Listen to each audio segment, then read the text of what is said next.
नमस्कार साथियों, मैं डॉक्टर जोगेंद्र कुमार आप सभी का इलेक्ट्रो होम्योपैथी सिंप्लीफाइड के एक और न्यू यूट्यूब वीडियो में स्वागत करता हूं। और आज का जो हमारा टॉपिक रहने वाला है वो आपका कंटिन्यू टॉपिक है जो हमारा S1 रेमेडी के रिगार्डिंग चल रहा है। और ये आपका रहेगा S1 remedy plant detail part 3। तो चलिए स्टार्ट करते हैं। सो इस वीडियो में हम कौन से प्लांट कवर करेंगे? तो इसमें प्लांट नंबर 6 आपका रहेगा स्माइलेक्स मेडिका, और आपका प्लांट नंबर 7 स्ट्रिक्नोस नक्सोमिका। ये दो प्लांट हम इसमें कवर करेंगे। तो चलिए बात करते हैं 6 नंबर प्लांट स्माइलेक्स मेडिका, जिसको कि कॉमनली सारसापरेला के नाम से जानते हैं। और नीचे आप इसका पिक्चर देख रहे हैं। नेक्स्ट फिर बात करेंगे इसके इंट्रोडक्शन की। तो इसकी फैमिली की जब हम बात करते हैं तो इसमें है it belongs to the smilacaceae family, कि ये हमारा स्माइलेसी फैमिली से बिलोंग करता है। और कॉमन नेम इसका, जैसे कि आप देख चुके हैं पहले, सारसापरेला के नाम से जाना जाता है मोस्टली। नेक्स्ट बात आती है इसके टारगेट रीजन की, कि हमारी बॉडी में कौन से ऐसे टारगेट रीजन या सिस्टम है जिसपे इसका इफेक्ट जो है सबसे ज्यादा देखने को मिलता है। तो फर्स्ट यहाँ पे है जेनाइटो यूरिनरी ऑर्गन्स, और सेकंड आपका है स्किन। तो दो जो आपके सिस्टम है, एक तो जेनाइटो यूरिनरी और दूसरा स्किन, इस पे इस प्लांट का जो रोल है वो ज्यादा रहता है। तो एक्शन की जब हम बात करते हैं तो जेनाइटो यूरिनरी में it chiefly used in urinary complaints. तो फर्स्ट यहाँ पे आपको देखने को मिल रहा है कि ये जो प्लांट है वो मुख्य तौर पर जो यूरिनरी प्रॉब्लम्स होती हैं हमारी, उनमें यूज होता है या किया जाता है। जैसे painful urination and severe pain at the end of urination. कि भाई कंडीशन, जैसे कि आपको अगर हम बात करें कि भाई यूरिन में कंप्लेंट किस किस तरह की, तो जैसे पेशेंट आपके पास आते हैं पेनफुल यूरिनेशन के लिए, कि भाई यूरिन करते वक्त उनको दर्द हो रहा है, ठीक है, बाथरूम करते वक्त दर्द हो रहा है। एंड कुछ पेशेंट बोलेंगे भी कि बाथरूम कर लेने के बाद बहुत तेज दर्द होता है। तो ये वाला सिम्टम है, ठीक है, severe pain at the end of urination, कि पेशाब कर लेने के बाद पेन बहुत ज्यादा तेज महसूस होता है। इसके साथ ब्लैडर डिस्टेंडेड एंड टेंडर, कि अगर यूरिनरी ब्लैडर की बात करें तो उसका फूल जाना नॉर्मल से ज्यादा, और थोड़ा सा भी टच करने पे पेन करना, टेंडरनेस। अगर आप इस पिक्चर को देखेंगे तो इसमें आपको देखने को मिलेगा ये आपका नॉर्मल यूरिनरी ब्लैडर है, और इसमें जो इसकी सुपीरियर वॉल है, ऊपर वाली जो इसकी दीवार है, वो इतनी रहती है। ये लेवल देख लीजिए आप, ठीक है, पीछे आपकी जो वर्टिब्रल कॉलम है इससे। और जो आपका डिस्टेंडेड ब्लैडर होता है उसकी जो वॉल है आप देख रहे हैं कितना ऊपर तक पहुंच चुकी है। तो डिस्टेंडेड का मतलब क्या है? फूला रह जाना, ठीक है, खाली होने के बावजूद भी ब्लैडर का जो साइज है वो यहाँ तक होना चाहिए था, ऊपर वाला हिस्सा, बट वो यहाँ तक रहता है। तो इसको बोलते हैं ब्लैडर डिस्टेंडेड।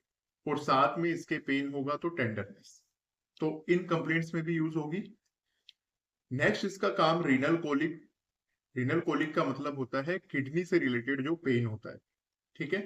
और ये भी आपकी जो किडनी स्टोन्स हैं उनके अंदर भी काफी यूज करने वाली मेडिसिन होती है, ठीक है। जैसा कि आप इस पिक्चर में देख रहे हैं, लोकेशन वाइज किडनी के अंदर स्टोन बन जाते हैं अलग अलग लोकेशंस पे। तो इनके कारण भी जो दर्द होता है उसमें भी ये रिलीफ देती है।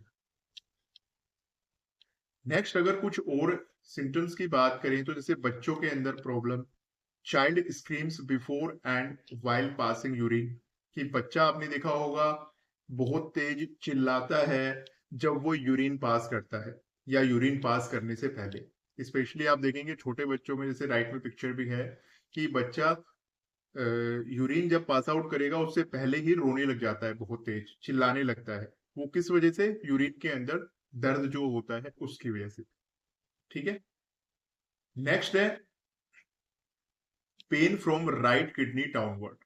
कि इसमें जो हमारा राइट किडनी है, जैसे ये लोकेशन है अगर बैक से देखें, तो यहाँ से जो दर्द है वो नीचे की तरफ महसूस होता है, ठीक है, नीचे की तरफ को जाता है, तो उस तरह के दर्द में भी यूज होती है। And urine passes in thin feeble stream. अब इसका मतलब क्या है कि ये वो कंप्लेंट है पेशेंट की जिसमें यूरिन पास तो होता है बट बहुत ही मामूली, आप बोल सकते हैं स्ट्रीम। स्ट्रीम का मतलब होता है जैसे यूरिन की जो एक तरीके से धार बोलते हैं, वो बहुत ही यहाँ पे थिन होती है, बहुत ही हल्के तरीके से यूरिन पास होता है, तो उन कंडीशंस में भी इसको यूज किया जाता है। नेक्स्ट फिर बात करें आपका स्किन के related complaints. It acts as a blood purifier and provide detoxification effect. कि देखिए ये एक ब्लड प्यूरिफायर के रूप में काम करता है आपका, और इसलिए ये हमारी बॉडी में डिटॉक्सिफाई करने का भी यूज होता है। And used in complaints like, कि ये किस तरह की कंप्लेंट्स में यूज किया जाता है स्किन की, हर्पीज इरप्शंस, जो आपकी वायरल कंडीशन होती है हर्पीज, ठीक है, उसके अंदर यूज किया जाता है दाने, जैसे आप ये देख रहे हैं, ठीक है, थोड़ा सा चमकीले दाने, बहुत पेनफुल होते हैं ये, तो इस तरह की कंडीशन में यूज होती है। नेक्स्ट है आपका deep cracks in hands and feet.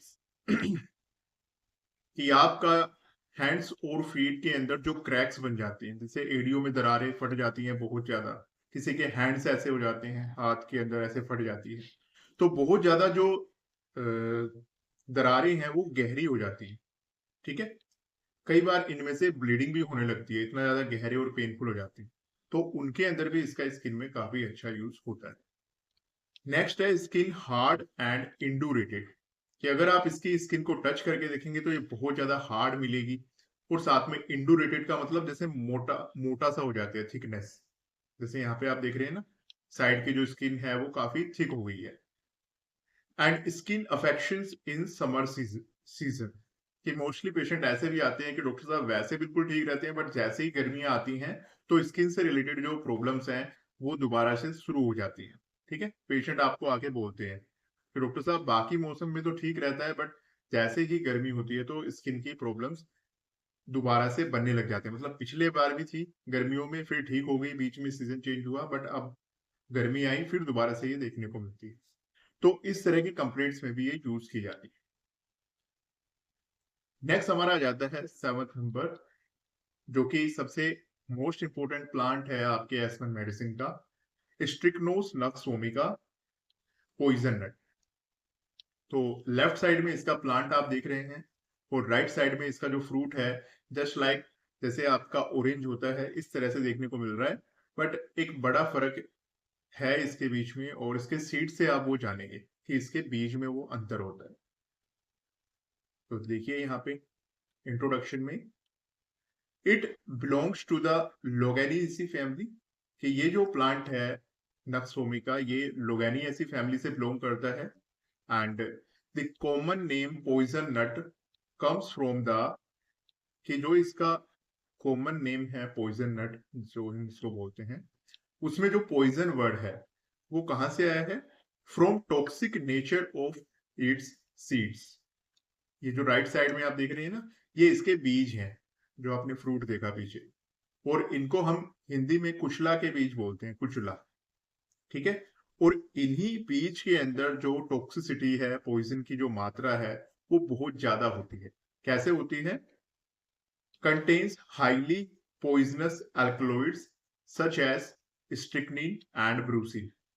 इसके सीड्स के अंदर बहुत ज्यादा हाईली पॉइजनस अल्कलॉइड होता है, जिसको स्ट्रिक्निन और ब्रूसिन के नाम से जाना जाता है, ठीक है, तो क्योंकि इसके बीच में बहुत ज्यादा टॉक्सिक होता है इसलिए पॉइजन वहां से आया है। एंड सेकंड है nut, the seeds are round hard and look like small nuts.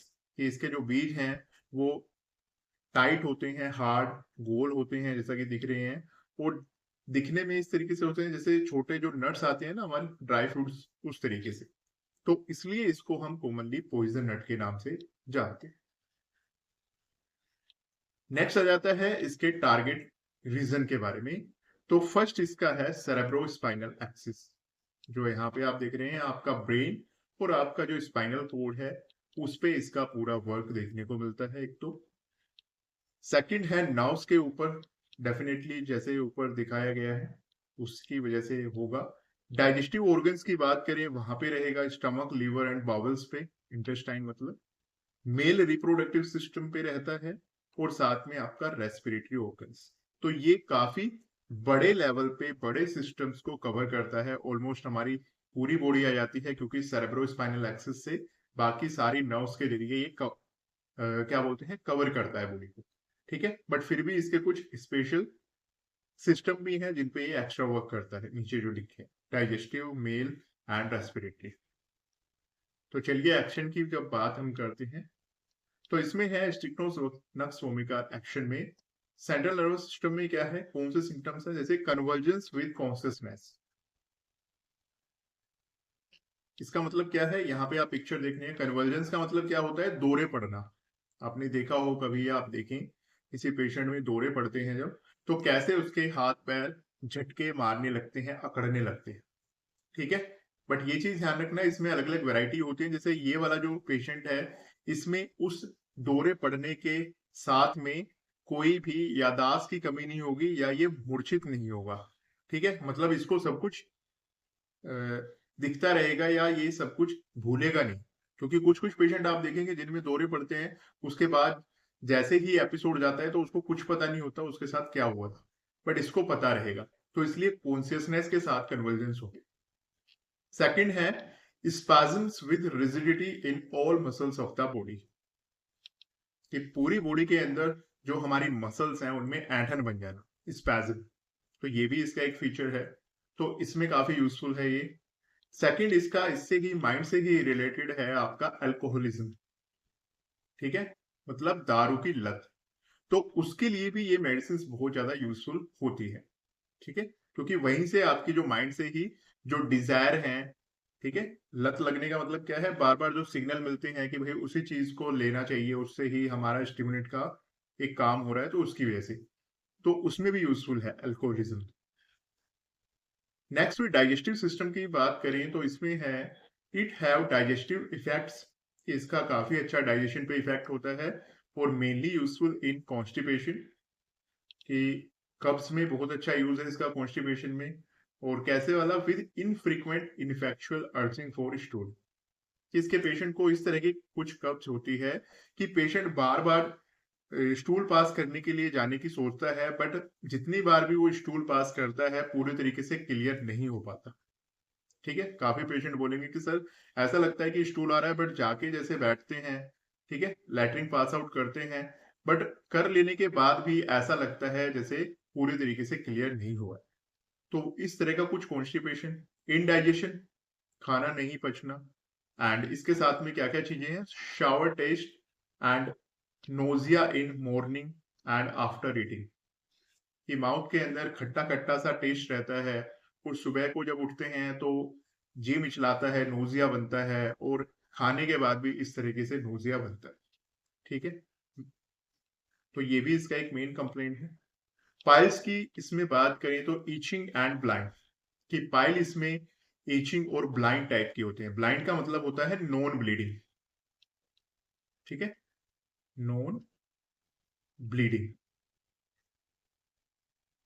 ठीक है, पाइल्स में भी अलग अलग वैरायटी आप देखते हैं ना, कोई कोई पेशेंट आता है कि सर ब्लीडिंग बहुत ज्यादा होती है पाइल्स में, पाइल्स के साथ में, बट कोई पेशेंट आता है सर ब्लीडिंग नहीं है बट पेन बहुत ज्यादा होता है। तो इस पेशेंट के अंदर खुजली के साथ में नॉन ब्लीडिंग पाइल्स होंगे बट पेनफुल होंगे। ठीक है, दर्द बहुत ज्यादा होगा। ये पिक्चर देख रहे हैं आप, ये आपकी कॉन्स्टिपेशन की, and also useful in liver and stomach disorder. तो ये आपको बता ही चुके हैं पहले कि लीवर और स्टमक से रिलेटेड प्रॉब्लम्स में भी ये काम करेगी। तो ये आपका डाइजेस्टिव सिस्टम कवर होता है। नेक्स्ट आता है फिर आपका मेल रिप्रोडक्टिव सिस्टम। तो मेल रिप्रोडक्टिव में है इम्पोर्टेंसी। ठीक है, पेशेंट के अंदर जो इम्पोर्टेंसी की कंडीशन है वो बनना, जिन पेशेंट्स में ये कंडीशन बनती है कि भाई उनको बेबी नहीं हो सकता है, इम्पोर्टेंसी, तो वो चीज है। स्पर्म काउंट भी कम हो सकते हैं, बाकी भी कंप्लेन हो सकती हैं, तो वो हो गया। प्री मैच्योर इजैकुलेशन, कि समय से पहले जो स्पर्म है वो रिलीज हो जाता है, उसके लिए भी काफी इंपॉर्टेंट है। नेक्स्ट है spermatorrhoea with dreams, बैकएक, burning in spine, weakness and irritability. Spermatorrhoea का मतलब होता है जैसे नाइटफॉल जिसको हम बोलते हैं कि भाई ड्रीम्स के अंदर नाइटफॉल हो जाना, उसके बाद बैकएक बनना और पीछे जो स्पाइन है उसके अंदर जलन बनना, कमजोरी बनना और चिड़चिड़ापन। तो ये सभी सिम्टम्स इसमें साथ में देखने को मिलते हैं। And bad effects of sexual axes, कि पेशेंट ने जो भी सेक्सुअल एक्टिविटी अगर बहुत ज्यादा मात्रा में की है तो उसकी वजह से उसकी बॉडी पे उसका बैड इफेक्ट पड़ता है। तो पेशेंट से पूछना पड़ता है थोड़ा हिस्ट्री लेके कि भाई ऐसा तो नहीं था कि इसकी कोई लत थी आपको सेक्सुअल एक्सेसिस की, उसके बाद आपकी बॉडी में ये चेंजेस आए हैं या वीकनेस या इस तरह की कंडीशन बनी है, तो ये भी उसके लिए भी ये यूजफुल है। एंड फाइनली आ जाता है इसका रेस्पिरेटरी सिस्टम पे। तो useful in conditions like hoarseness with scraping in throat. Hoarseness का मतलब होता है भारीपन, गले के अंदर भारीपन सा होना और गले में ऐसा लगना जैसे छिला हुआ है अंदर से, स्क्रैपिंग। नेक्स्ट है इसका अस्थमा के अंदर भी काफी यूजफुल है। अस्थमा के अंदर होता क्या है, यहाँ पे अगर आप देखें ये तो सांस लेने में देखो दिक्कत होने लगती है, ठीक है, सांस फूलती है। और ये आप देख रहे हैं ये नॉर्मल आपका विंड पाइप है, ब्रोंकाई है, ठीक है। और ये एक अस्थमेटिक वाले का है, इसमें आपका देख रहे हैं आप सोलन लाइनिंग और म्यूकस एक्सेस हो गया है और यहाँ पे जो मसल्स हैं वो टाइट हो जाती है, इसके ऊपर वाली स्मूथ मसल्स। तो इसलिए आपका जो रास्ता है सांस लेने वाला छोड़ने वाला उसमें कंप्लेंट आती है और पेशेंट सांस नहीं ले पाता अच्छे से, तो उसके अंदर भी यूजफुल है। And cough with bursting headache, कि खांसी के साथ में सर के अंदर बहुत ज्यादा दर्द होना। बस्टिंग का मतलब है जैसे फटने वाला है सर, इस तरह का खांसने के साथ में। काफी पेशेंट आएंगे सर खांसते हैं तो ऐसा लगता है जैसे सर फट जाएगा, तो इस तरह की रेस्पिरेटरी प्रॉब्लम्स में भी इसका काफी यूज होता है। सो आज के लिए ये प्लांट हमने कंप्लीट किए हैं। सो इसी के साथ thanks for watching and please like, subscribe for more such informative videos, share and comments, and if you have any query and doubt related to the topic. कि देखिए आज का जो हमारा हमने ये टॉपिक कवर किया जिसमें 2 प्लांट हमने कंप्लीट किए हैं, तो इसके बारे में अगर आपको कुछ भी डाउट रहता है या कोई भी चीज समझ में नहीं आती है तो आप नीचे कमेंट कर सकते हैं, ठीक है। और किसी भी तरह का कोई क्वेश्चन हो आपका इससे रिलेटेड तो आप पूछ सकते हैं। तो आज का जो लेक्चर है हमारा टॉपिक वो हम यहीं पे कवर करेंगे, ठीक है। नेक्स्ट में इसके आगे की जो लास्ट मेडिसिन दो प्लांट जो बचे हैं लास्ट इसके, वो हम जानेंगे, ठीक है। तो आज के लिए इतना ही, उम्मीद करता हूँ आपको अच्छे से क्लियर हुआ होगा।